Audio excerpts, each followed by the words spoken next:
Fala, queridos amigos, irmãos em Cristo.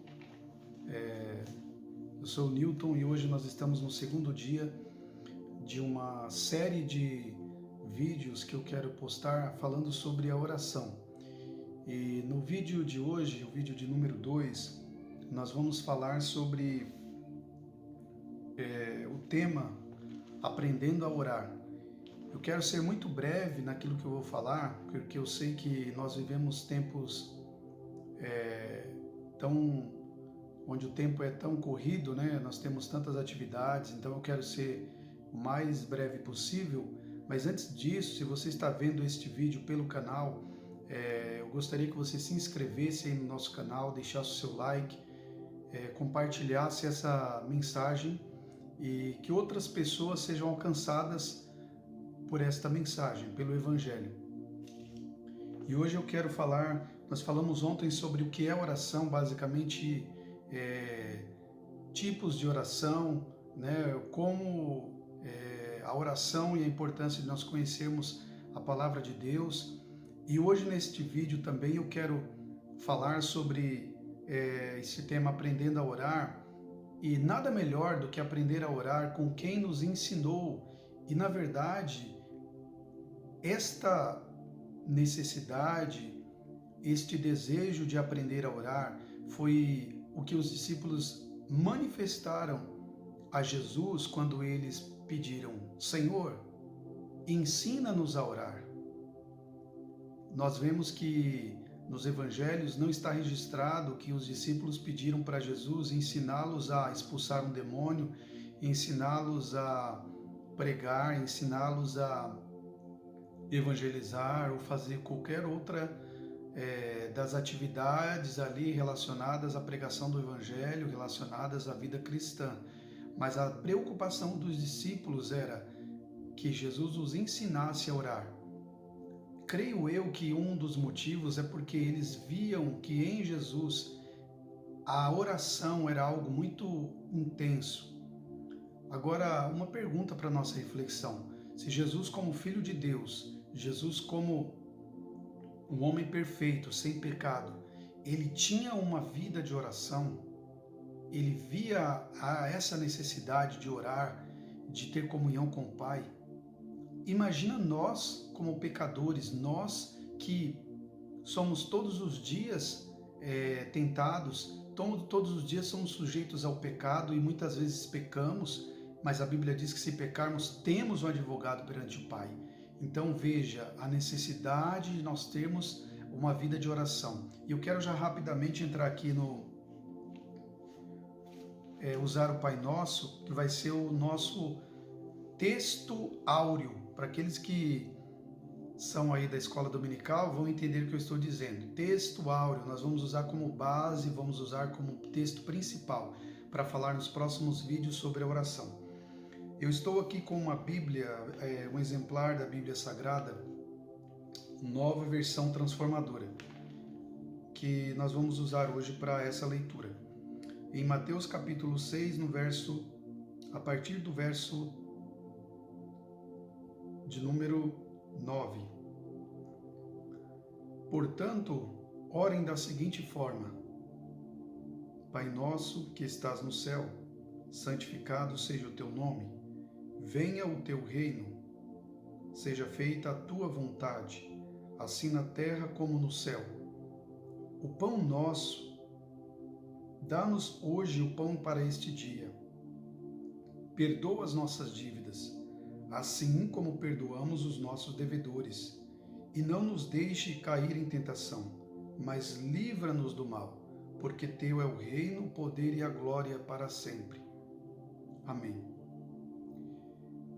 Nesta oração que Jesus ensinou aos seus discípulos, nós extraímos muitas lições para termos uma vida de oração. Eu queria compartilhar com você hoje aqui rapidamente alguns pontos importantes. Em primeiro lugar, é interessante que Jesus começa com a expressão Pai Nosso. Jesus não usa a expressão meu Pai, não usa a expressão, ele não usa aqui deixa eu me lembrar aqui, né, qual que é a expressão que a gente usa na conjugação dos verbos. Ele não usa a primeira pessoa do singular, ele não conjuga na primeira pessoa, ele não usa o pronome na primeira pessoa do singular, mas na primeira pessoa do plural. Pai nosso, né? Se você lembra lá, eu, tu, ele, nós, então nós é a primeira pessoa do plural. É um pronome, um pronome que é usado na conjugação do verbo na primeira pessoa do plural, ou seja, não é individual, mas é coletivo. E o que isso nos passa? O que Jesus quis ensinar com isso? Porque os discípulos, lembrando, pediram para que Jesus os ensinasse a orar. Então nós vemos aqui que Jesus ele quis ensinar que nós, como filhos de Deus, não oramos por nós mesmos. Entendemos que toda uma família nessa terra que usa o nome de Jesus, que tem como ponto de união, tem como em comum a mesma fé, nós devemos entender que todos somos irmãos em Cristo. Então, dessa forma, nós entendemos que quando oramos, estamos falando com o nosso Pai, e outros irmãos em Cristo estão fazendo a mesma coisa em vários lugares do mundo. Então, a primeira lição que nós aprendemos é que a oração do Pai Nosso nos ensina que somos uma família em Cristo. Então, quando nós vamos orar, é imprescindível que nós tenhamos esta atitude de não pedirmos só por nós mesmos, mas pelos nossos irmãos que precisam também. E isso inclui nossos familiares, inclui o nosso vizinho, inclui a nossa liderança, seja na igreja, seja a nossa liderança política, nossos governantes. Então aqui Jesus ele primeiramente já inicia falando que nós nos dirigimos a Deus como Pai, Pai nosso. E o segundo ponto que eu gostaria de destacar, e a segunda lição importante, é quando Jesus diz: santificado seja o teu nome. Quando você for orar, nunca se esqueça, nós nunca devemos nos esquecer que estamos diante do ser mais extraordinário que existe. Estamos diante do Deus que criou todas as coisas, o Deus que criou este universo, o Deus que fez os céus e a terra simplesmente pelo poder da autoridade da sua palavra. Ele declarou: haja luz e houve luz. Deus criou tudo pelo poder da sua palavra. Então este é o único e verdadeiro Deus. Então quando nós nos dirigimos a Ele, nós devemos santificar o seu nome. E o que é santificar o seu nome? Fazer o seu nome, adorar o seu nome, dizer para Ele: Senhor, Tu és único, não existe ninguém como o Senhor conhece todas as coisas estão nas suas mãos. E aí eu quero abrir um parênteses da importância que nós temos de conhecer as Escrituras, porque como eu vou orar adequadamente se eu não conheço mais da natureza de Deus, dos atributos de Deus? Então precisamos conjugar esta prática da leitura da Bíblia com a nossa oração. Então aqui nós vemos que Jesus ele falou: santificado seja o teu nome. A palavra santificado, que vem da palavra santificar ou santidade, que dá a ideia de separação, quando é aplicada a nós somos santos do Senhor porque somos separados por Ele. Da mesma forma, quando nós colocamos essa ideia a esta frase do Pai Nosso, santificado quer dizer seja separado de todos os outros, seja incomparável, o teu nome é incomparável. Então às vezes eu vejo pessoas falando, e às vezes a gente acaba falando: Jesus é o maior, Deus é maior do que todas as... Nós entendemos que queremos nesta frase, nesta nossa afirmação, dizer que Deus é maior do que tudo, mas talvez seja absurdo o que eu vou te falar, mas Deus não pode nem ser colocado como maior, porque quando nós colocamos alguém como maior do que outros, eu estou fazendo uma comparação. E se eu digo que Deus é incomparável, então Deus não entra numa categoria, Deus não pode ser classificado como um entre outros. ele é único, ele é exclusivo, ele é absoluto. Então, santificado quer dizer seja separado, seja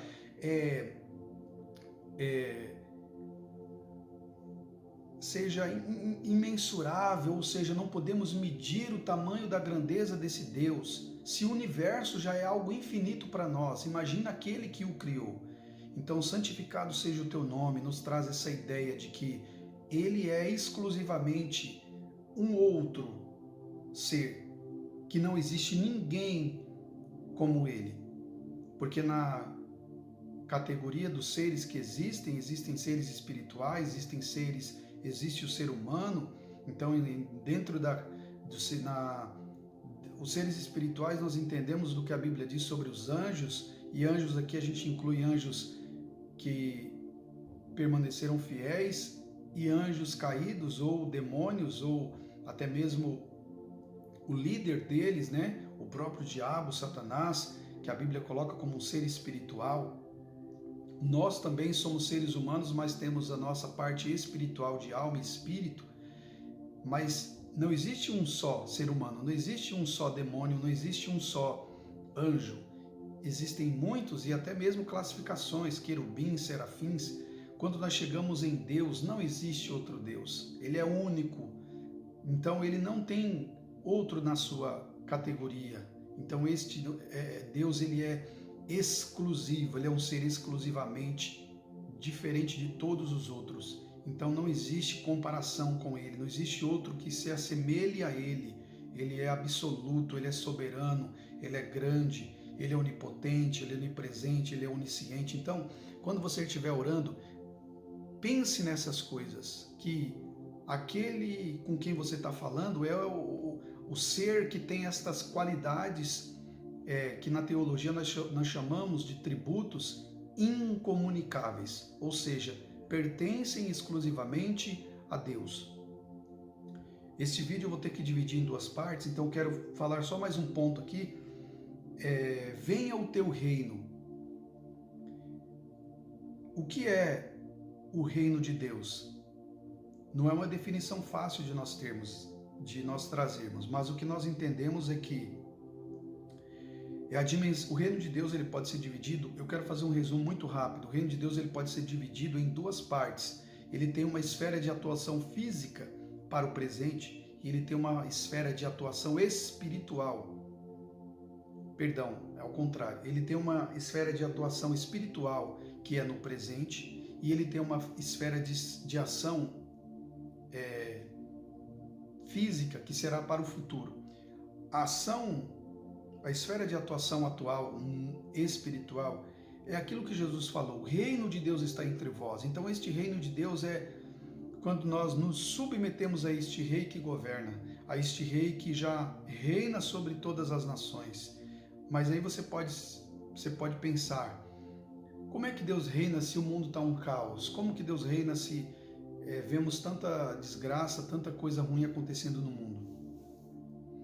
Deus, ele na sua onisciência, está conduzindo a história segundo a sua vontade. Nada que acontece nessa terra acontece sem a vontade, sem a permissão de Deus. Então, Deus ele não é pego de surpresa. Deus ele está no trono, na sala de controle, vamos dizer assim, do universo.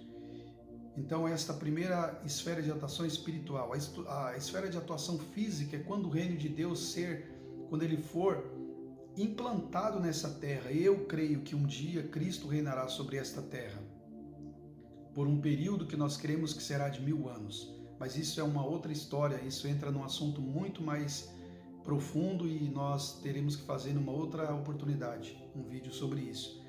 Mas este reino de Deus que Jesus falou que nós devemos pedir que venha é exatamente o que eu posso resumir: pregação do evangelho, salvação de almas. Quando uma pessoa é liberta, transformada, ali o reino de Deus entra naquela vida, o reino de Deus entra naquela família, o reino de Deus entra naquela nação. Então vamos orar pelas nações, para que Deus salve povos lá no continente asiático, para que Deus salve lá no continente africano, aqui no nosso continente americano, na América Latina, no Brasil. Então veja aí o quanto existem de necessidades para você estar orando.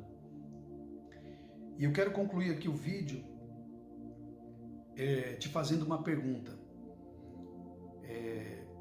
Qual é a sua maior dificuldade quando você vai orar? É o tempo de oração? É o conteúdo da oração? Ou é a disciplina na oração? Deixa aqui nos comentários qual a sua maior dificuldade com relação a ter uma vida de oração. Lembrando que eu particularmente penso, o mais importante não é o tempo que você passa em oração, mas é a qualidade da sua oração, em primeiro lugar. Não que o tempo não seja importante. Quanto tempo eu devo orar? Essa pergunta ela é tão relativa, porque para algumas pessoas, talvez 10 minutos vai ser o suficiente, mas ela vai tendo uma intimidade tão grande com Deus que depois 10 fica pouco, passa para 15, passa para 20. Né? Eu conheço pessoas que têm uma vida de oração de mais de 1 hora e meia de oração, mas isso é algo que a gente desenvolve na nossa intimidade com Deus. Então deixa aqui nos comentários qual a sua maior dificuldade para ter uma vida de oração. E eu quero concluir esse vídeo abençoando a sua vida. A Bíblia diz lá em Tiago que a nossa boca ela tem poder para abençoar. Então quero abençoar a sua vida nesse momento, fazendo uma oração por você. E dizendo o seguinte: se você me ver alguns vídeos orando de olhos abertos, não se preocupe. Eu estou fazendo isso baseado também na Bíblia, porque se você ler lá em João capítulo 11, versículo 41 e 42, Jesus ele orou antes de ressuscitar Lázaro de olhos abertos. Se você ler em Mateus capítulo 11, verso 25, Jesus fez uma outra oração de olhos abertos. Em outras passagens bíblicas, nós vemos que pessoas oravam de olhos abertos, olhando para o céu. Como eu não tenho o céu aqui para olhar diretamente, por que nós oramos de olhos fechados? Porque nós conseguimos nos concentrar melhor naquilo que nós estamos fazendo. Não é que seja uma regra, não é que seja um mandamento, né? Você pode orar de olhos abertos, de olhos fechados. Nós preferimos de olhos fechados porque facilita a nossa concentração. Então eu quero orar por você nesse momento. Pai, eu quero abençoar essas vidas.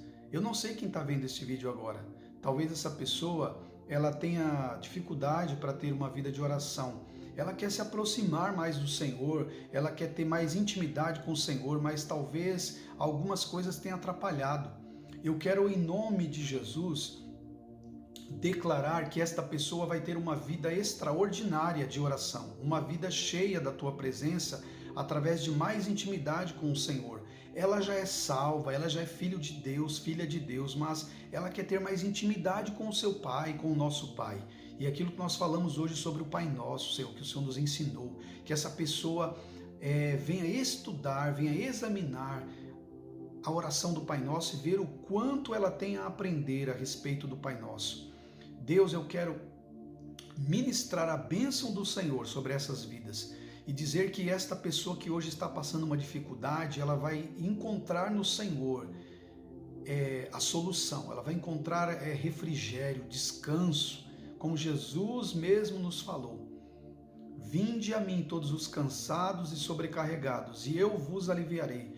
Tomem sobre vós o meu jugo e aprendei de mim, que sou manso e humilde de coração, e encontrarei descanso para as vossas almas. Senhor, nós queremos abençoar essas vidas com a Tua palavra, na autoridade da Tua palavra.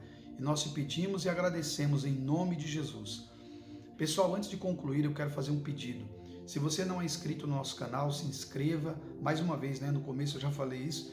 Deixe o seu like, compartilhe e que nós possamos alcançar mais pessoas falando do genuíno evangelho. Eu não estou aqui falando de placas de igreja, eu não estou aqui falando de religiões, eu estou falando de uma pessoa, Jesus Cristo. Ele pode e Ele quer mudar a sua vida. Deus te abençoe e até o vídeo de amanhã.